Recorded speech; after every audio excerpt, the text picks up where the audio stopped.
ណាបាទដល់ទំនិញតាំងពីបុរាណរហូតដល់បច្ចុប្បន្ននេះក៏នៅតែមានការដឹកទំនិញឯជាច្រើនដែរអញ្ចឹងណាបាទនៅខាងទន្លេចៅប្រយ៉ាហ្នឹងគឺមានការដឹកទំនិញតាំងពីខាងលើបាទពីទល់តែនិយាយទៅទន្លេនេះវារត់សម្រាប់ពេញប្រទេសថៃហើយបាទនៅ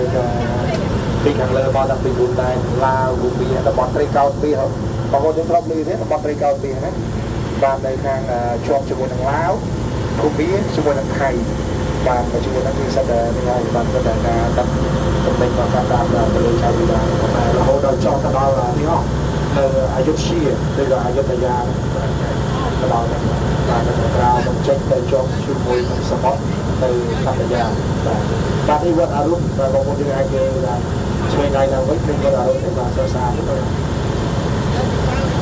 វត្តអរុណនេះគេឲ្យក៏ប្រាប់ថាកសាងតាំងពីឆ្នាំ1949បាទដោយស្ដេចរាមាទី5បាទរាមាទី5ក៏បានកសាងហើយជាមួយគ្នានឹងដែរទីនេះគឺវត្តបងប្អូនយើងដឹងហើយថាវត្តគឺពាក្យថាវត្តជាប្រាសាទឬក៏ជាចេតិយបាទហើយអរុណគឺពេលព្រឹកឬក៏អរុណសួស្ដីហ្នឹងហើយបងណាពេលព្រលឹមបាទហើយវត្តអរុណមួយដែលជាចេតិយមួយដែលស្ដេចបានអធិធានឬក៏ផ្សេងទៅតាមនឹងតែបាទ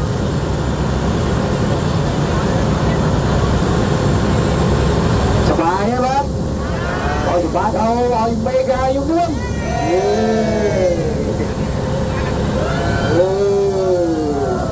អានេះចង់សម្រាយយើងយកមិញអាយកមិញក៏ដូចមិនដល់កណ្ដាស់ហ្នឹងដែរបោះហូរមកទៀតអរគុណច្រើនបងណាបាទហូរមួយ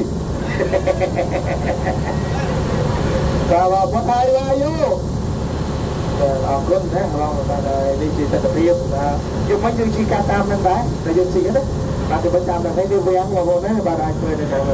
ស្ដាប់ដៃបាទទៅជារីករាយហើយបាទរីករាយនៅពេលបច្ចុប្បន្ននេះ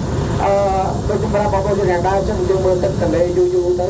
គឺទន្លេវាខ្ពស់ជាងដី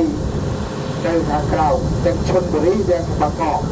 បាទបើសិនជាទឹកទន្លេឡើងខ្លាំងទីក្រុងបាងកកនិងឈុនបុរីគឺលិចមកហើយឈុនបុរីគឺវាលិចខ្លាំងជាងបាងកកទៀតតែវាដោយសារតែឈុនបុរីគឺទាបជាងក្រុងបាងកកខ្លាំងបាទតែកាឆ្វេងដៃនេះគឺឈុនបុរីណាបងណានេះគឺខាងจังหวัดบางคนមួយបាទយើងខ្មែរយើងហៅថាខេត្តđấyបាទគឺឈុនបុរីហើយនៅខាងស្ដាំដៃនេះគឺទីក្រុងបាងកកបាទហើយទីក្រុងបាងកកហ្នឹងដូចគេឲ្យគាត់ជម្រាបជូនចឹងជាទីក្រុងមួយ